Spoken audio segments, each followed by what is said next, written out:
तळेगाव दाभाडे परिसरात 20 जून रोजी रात्री 8:15च्या सुमारास एक थरारक घटना घडली आहे। दोन दुचाकीवरून येणाऱ्या 6 अज्ञात इसमांनी वेगवेगळ्या 4 ठिकाणावर हवेत फायरिंग केली आहे।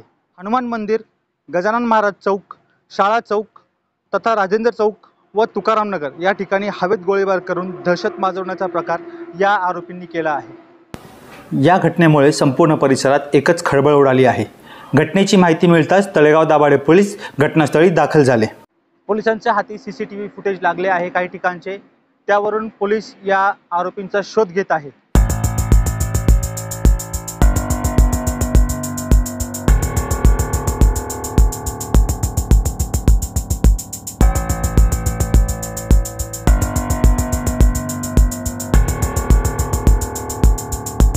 तळेगाव दाभाडे पोलीस व गुन्हे शाखेतील अनेक पथके या आरोपींच्या मागारावर आहे। राज्य लोकतंत्रसाठी इम्रान शेख, तळेगाव।